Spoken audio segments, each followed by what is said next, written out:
पश्चिम रेल्वेच्या सुरू असलेल्या विकास कामांमुळे जांभाळे सावरा परिसरातील रस्ता पूर्णपणे खराब झाला असून ग्रामस्थ, शालेय विद्यार्थी, गावकरी आणि वाहन चालकांना मोठ्या प्रमाणात अडचणीचा सामना करावा लागत आहे.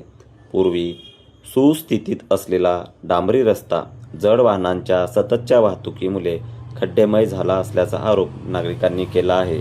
बुलेट ट्रेन, पश्चिम रेल्वे चौपदरीकरण आणि इतर विकास कामांच्या प्रकल्पामुळे परिसरातील वाहतूक वाढली असताना नुकसानग्रस्त रस्त्यांचे दुरुस्तीकडे दुर्लक्ष होत असल्याची भावना ग्रामस्थांनी व्यक्त केली आहे. स्थानिक नागरिकांनी प्रशासन आणि संबंधित यंत्रणांना रस्ता दुरुस्तीची मागणी केली असून मागणी पूर्ण न झाल्यास पालघर जिल्हाधिकारी कार्यालयावर भव्य मोर्चा निघणार आहे. नमस्कार, आज पालघर क्रांती न्यूजमध्ये आपले स्वागत आहे. सावरपाडा ते जांभालेकडे जाणारा रस्ता माहीम ग्रामपंचायत अंतर्गत मागील बऱ्याच वर्षांनी हा रस्ता खचलेला आहे. त्या अंतर्गत हे रेल्वेचं काम चालू आहे. तिथे जाणारे येणाऱ्या ह्या शाळकरी मुले, गावकरी सदस्याच्या ह्याच्याने आपण आज काय त्यांच्या जाणून घेण्यासाठी इकडे आलेलो. आज हा रस्ता जो खचलेला आहे त्याच्यात आपलं काय मनोगत काय? नमस्कार, माझं नाव कुणाल नारले, माहीम ग्रामपंचायत सदस्य तसंच या भागाचा सामाजिक कार्यकर्ता आहे. इथे आपण बघत आहेत आज काही दिवसापूर्वी हा जांभालेकडे सावरेपाडा ते चौकीपाड्याकडे जाणारा रस्ता आहे. तसेच त्यामध्ये जांभालेच्या गावालगतच हा ब्रिज आहे. हा ब्रिज काही कारणास्तव रेल्वेचे जे काही अवजड वाहने इकडे ये जा करत असताना हा ब्रिज खचला होता आणि ह्याची आम्ही कल्पना वारंवार MRVCच्या अधिकाऱ्यांना आम्ही देत आलेलो आहेत. ग्रामपंचायत सदस्य म्हणून त्यांचं पत्रव्यवहार सुद्धा केलेला आहे आणि तरी सुद्धा त्या MRVCच्या साहेबांनी इथे लक्ष दिले नव्हतं.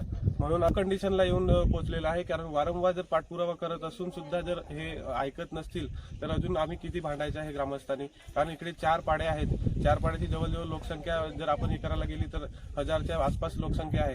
तर ह्या सर्व शालकरी मुलांना रोज येण्या जाण्यासाठी आता चालत येतात मुलं. इकडे बस सेवा नाही, रिक्षा सेवा नाही. कारण इकडे रस्ताच नाही तर बस सेवा कशी असणार, रिक्षा सेवा कशी असणार. त्यामुळे ह्या शालकरी मुलांना तसेच ग्रामस्थांना कोणाला दवाखान्यामध्ये जायचं असेल तर दवाखान्यामध्ये ह्या रस्त्याला आपण कसे जाऊ.